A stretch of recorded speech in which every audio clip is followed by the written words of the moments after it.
His Holiness Pope Francis, through a letter by Secretary of State Cardinal Pietro Parolin, has sent his cordial greetings and prayerful best wishes to all the participants.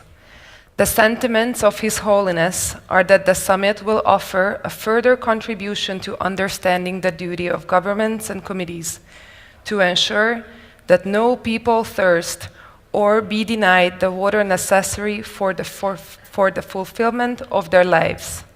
For water is not simply another product for commerce, but the precious and wonderful gift of God.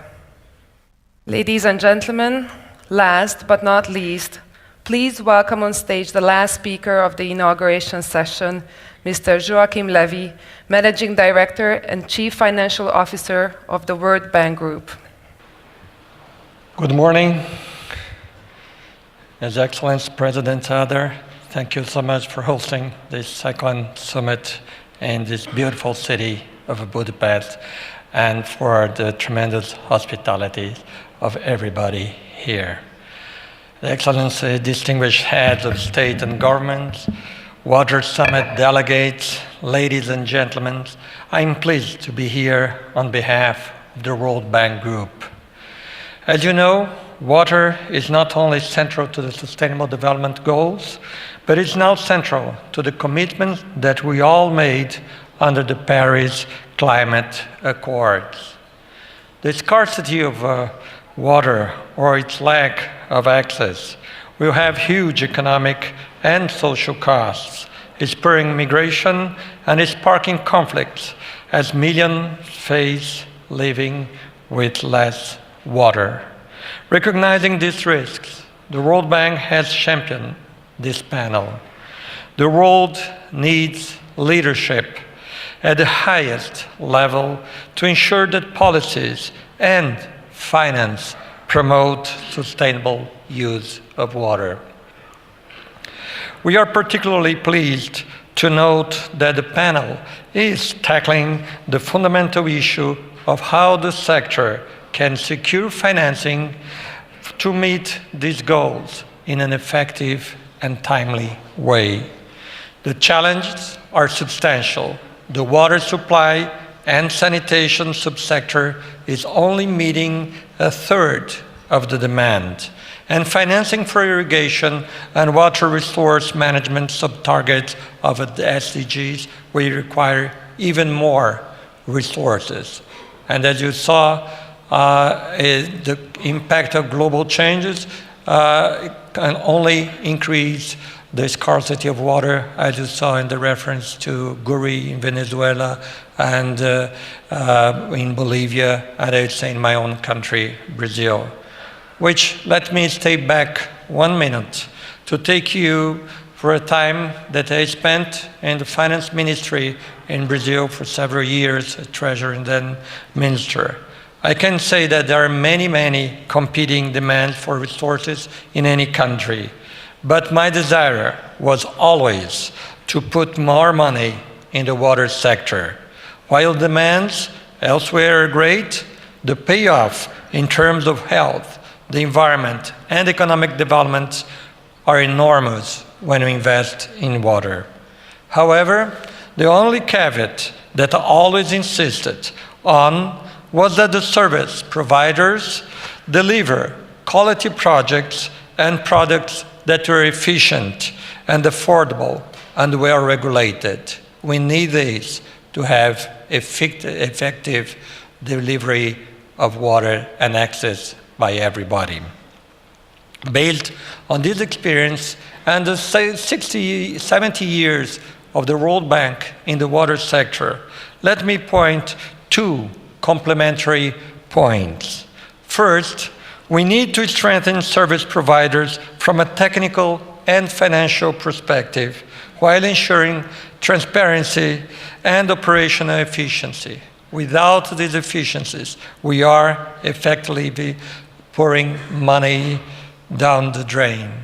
Second, we need to explore ways to leveraging public and concessional financing to mobilize more capital through the domestic commercial markets to help meet the financing gap of the sector. without these additional funds, especially domestic funds, meeting the water SDGs will be extremely difficult. Related to the first point, quality of services and products within a transparent regulatory framework are absolutely a key to attain the SDG. This is not always an easy task, as we know from working closely with our clients to address fundamental issues concerning affordability, revenue, water quality, and infrastructure challenges. At the same time, a robust regulatory system can ensure affordability and better services for customers. To ensure these services reach the poorest and are affordable, tariff structures can allow for basic consumer levels. And where user charges cannot cover all costs, taxes can serve as targeted subsidies to meet key objectives or as a general resource to help financing the sector. We have to look at both ways. My second point addresses how to deal with concession and public resources. More specifically, we need to incrementally start the process of using these resources to leverage and blend with commercial finance and particularly domestic finance. Between 2011 and 2015, water attracted just 4% of private investment in infrastructure, and we need to improve the viability of the sector if you want to reach our goals. Blended finance, concessionality, and commercial or non-concessional public resources have worked in places such as Cambodia, Colombia, Jordan, Kenya, Mexico, and South Africa. In Brazil, most utilities, even in poor and water-scarce states, finance their operations and nearly all their infrastructures through tariffs and loans.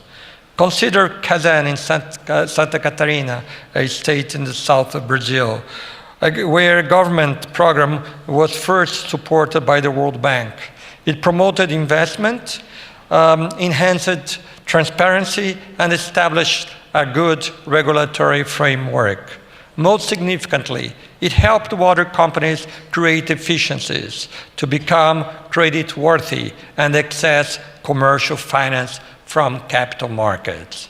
It is worth noting that accessing commercial finance is not just for wealthy or middle-income countries.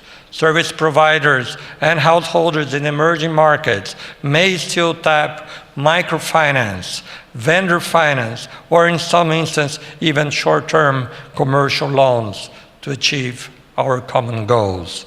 Commercial finance is, in fact, viable and vital even in less developed countries.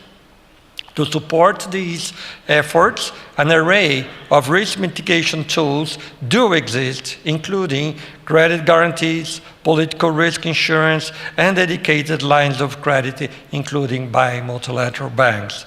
They are afforded by development partners, including the World Bank Group, and by private partners. So we have these two ways to go. And I would say that in conclusion, we also need collaboration. We have to redouble our efforts. For our part, the World Bank is helping countries achieve their target sustainability and inclusivity. For instance, at nearly $25 billion, our water portfolio is about 10% of all the World Bank activities, including trust fund disbursements. In the next year, we expect to work in 40 new projects in over 30 countries.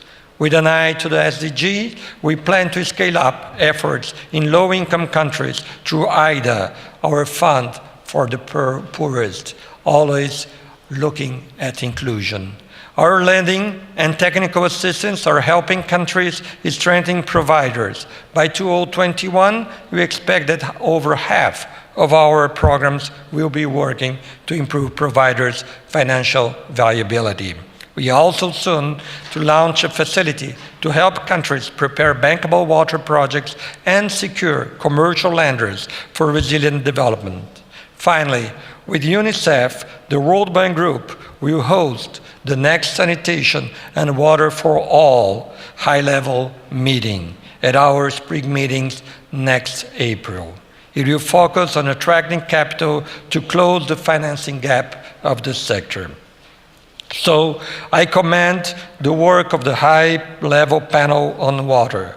Your call to action has ignited discussion at the highest level on overcoming finance challenge, and I think we do have viable strategy to address this issue.